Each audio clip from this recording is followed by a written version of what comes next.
Hello and welcome to the priority pyramid. So, Canva is going to be our friend as it will be a far better demonstration with this that I've prepared earlier. So, I'm not going to try and complicate anything here. I'm just going to keep 3 sections and really just help you understand what are the key things when it comes to eating. Let's look at it from the bare basics. What's most important for your health? And then once you've got the foundation, then start to build on the more nuanced things. So first off, that is energy intake. Energy intake is calories or kilojoules. It's the amount of fuel you're taking in to give your system enough energy to run.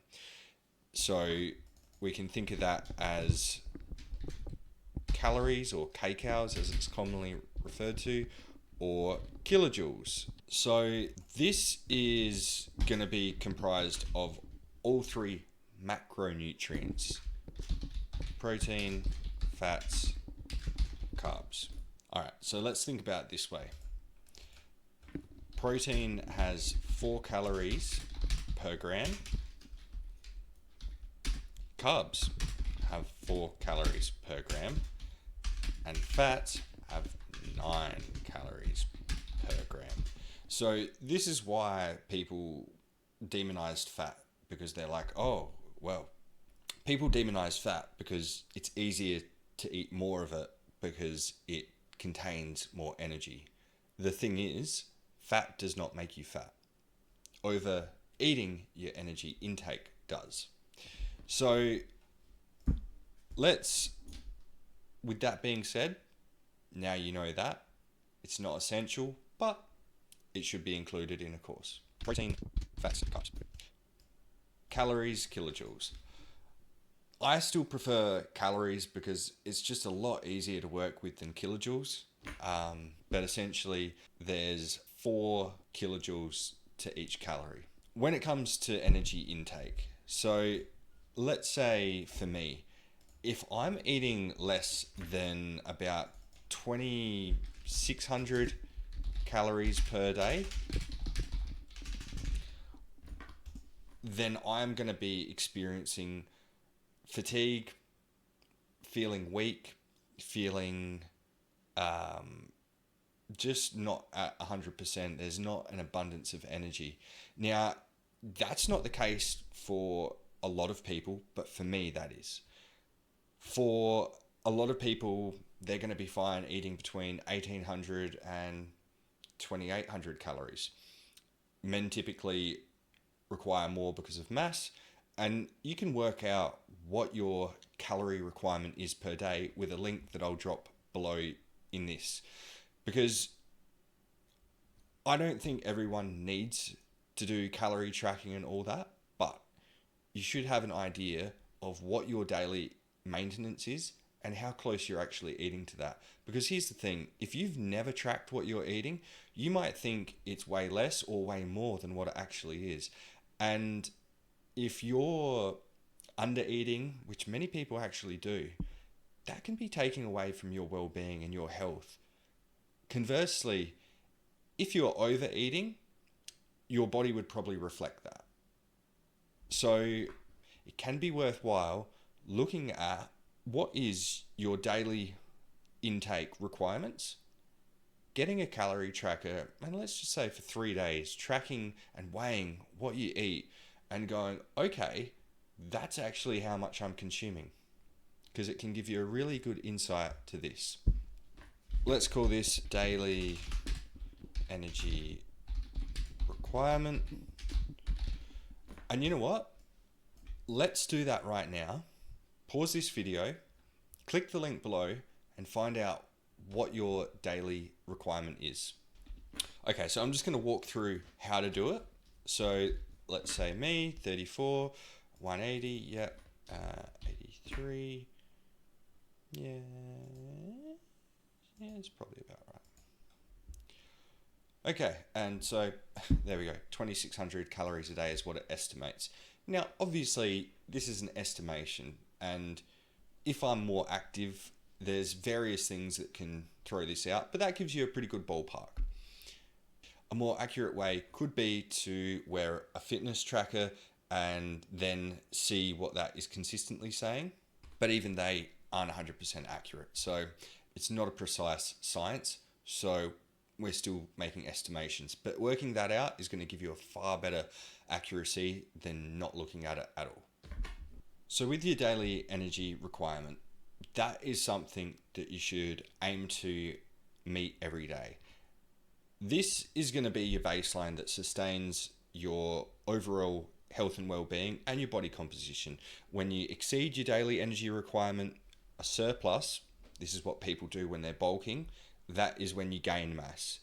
If you're doing exercise and especially resistance training, the likelihood of that mass being muscle is greater. When you're at less than your daily energy requirement, a deficit, which people do when cutting, that means that you're going to decrease mass. Again, if you're doing resistance training, the likelihood of preserving muscle and reducing fat is going to be greater. So again, I just want to touch on the importance of energy intake. So when we're thinking about this, essentially it's your calorie intake made up of macros, which are the protein, fats, and carbs. If you don't consume enough of that, if you drastically undereat, because many people fall into the trap of going, well, overeating got me into this, I'll undereat to get me out of this.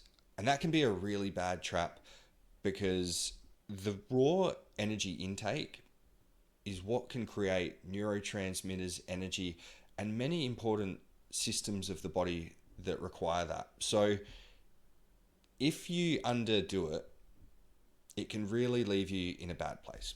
That's all I want to say there. So let's move on to the next tier, which I would say is meal timing. So hear me out. When I say meal timing, what I'm meaning here is eating at a cadence that works for you. What I've noticed that I think many people taking this course will have fallen into is not eating breakfast, having caffeine, waiting till late in the day to start eating something sugary, going through bouts of blood sugar swings, creating inflammation, not having an appetite, eating a substantial dinner, and then that's where they tend to fall. And that kind of comes back to the energy intake side of things, because when you're eating like that, being able to hit your daily energy requirement is very difficult. So there's people out there that do 1 meal a day, 2 meals a day. If you can eat your energy requirement in 1200 calorie or 2600 calorie meals, all power to you. I can't do that. I think I probably top out at about probably 1200 calories in a meal, maximum. It's a lot. When it comes to meal timing, for me, speaking from my experience, I've found 5 to 6 meals work best for me. Now, if you're new to improving your eating, that may sound like a lot. That's fair. But I would implore you to start with 3 meals a day that are significant and see how you go from there. Because let's say you had 3 800 calorie meals a day and you're at 2400 calories. If they're healthy, that can have you in a really good place. Personally, I find having breakfast with protein, lowish carbs, not going crazy, gets me feeling really good, and then I can keep eating from there. So when it comes to meal timing, I'm going to say for most people that are here, try breakfast. A anabolic breakfast, if you would. Protein. Then, so the other part of meal timing, which I touched on before, and why I think it's important for the people taking this course over the 1 meal a day, 2 meal a day type thing, is the blood sugar regulation. Because a lot of people that have come to this course have come from a background of the sugar swings, and restoring blood glucose stability is going to help so much. So 3 to 4 meals a day, that's going to be the sweet spot for most people, I think. Obviously, if your schedule is just wild and you're like, I can only do breakfast and dinner, perfect. If you're like, I can only do dinner, if that works for you, go for it. If you're like, you know what, breakfast, smoko, lunch, pre-dinner, dinner, that could be, it's a matter of working out what's right for you.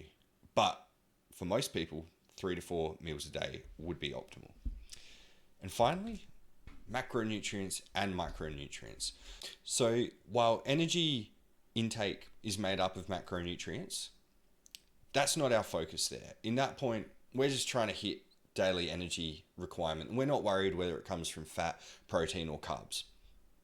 After we've got our stable level of meals per day, then we're going to be looking at what is the composition of those meals. And this is really the icing on top, because if you're hitting enough energy per day and you're eating frequently, you're going to be in a pretty good place if you're making good food choices.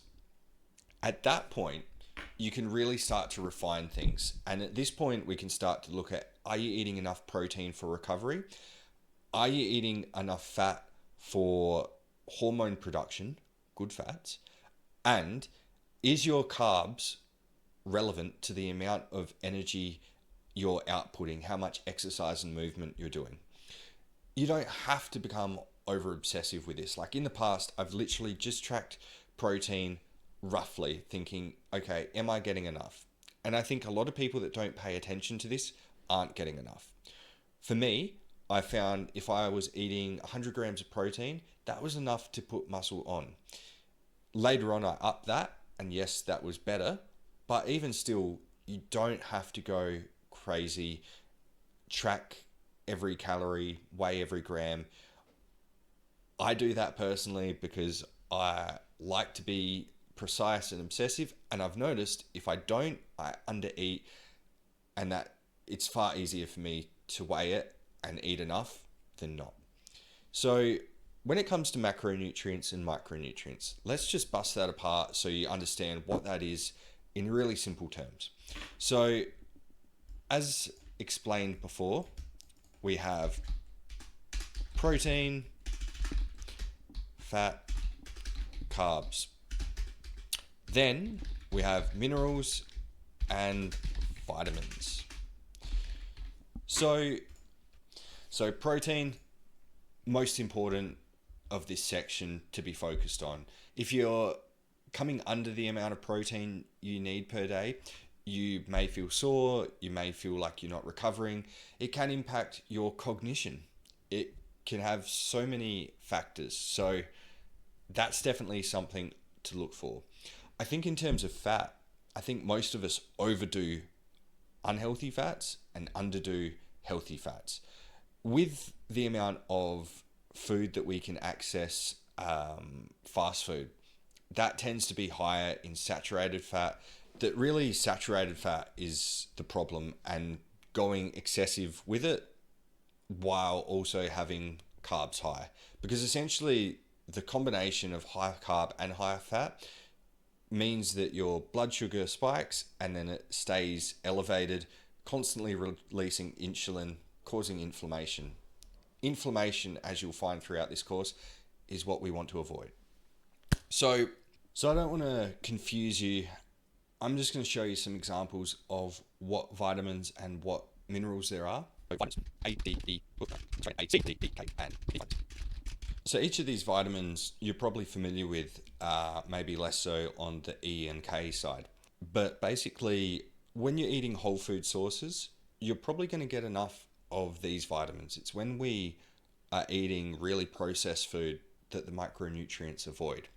So I'm not going to go crazy on minerals because there's a lot, but let's just say, for example, iron, manganese, copper, zinc. Each one of these, if you're deficient in a vitamin or a mineral, it can really throw your whole system. Like for me, earlier this year, copper and manganese were low, and it was creating so many issues for me.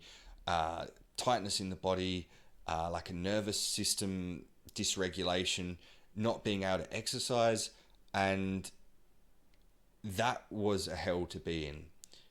Now, that is unlikely to happen to many people, but there is a difference between deficient, not having enough and it being critical, and it not being optimal. And I think there's a lot of gains left on the table for people who prioritize whole foods and start to increase their micronutrient intake. They're going to feel a lot better. So let's get rid of that now. Come back to basics here. So just to recap, the priority pyramid. So energy intake, work out how much you need per day, come close to that as you can. Eat at a meal frequency that's optimal for you. And you'll know, because if you've not been eating and you're feeling flat, you feel like a bit of unclean energy, that you maybe leaning on sugar and caffeine to augment your state, that's probably an indication that you're not eating enough or you're not eating frequently enough. Then, if you start to make some wise choices about just bringing in some foods that are going to be more nutrient rich, do these three things and you are going to be so far ahead of where you're at now in terms of how you're feeling that it will make a big difference. And as you go through this course, you'll realize it isn't about going, oh, I'm here and I need to get to here. It's about realizing I'm here and I want to get to here, but I'm going to make choices within what's possible to me, where I'm only going to go from... This course is really about realizing it's not about going from here to here overnight. It's about realizing, yeah, I want to get to there. What choices can I make that are sustainable, that are within my capacity to start on the path to there? And it's not about getting there tomorrow, next week, next month. It's about, yeah, that's the long-term intention, but all I'm focused on is what is my capacity and what am I able to do to be on the path there. So hopefully that was an insightful module 1. Hopefully you have a bit more understanding. Drop a comment below. Let me know how everything landed. I want to make sure that I can refine this and make it easy to comprehend, actionable, not leaving anyone less certain than where they started. Trying to not get too carried away and into the weeds, but also provide the necessary information for you to understand what healthy eating and optimal eating can really be about.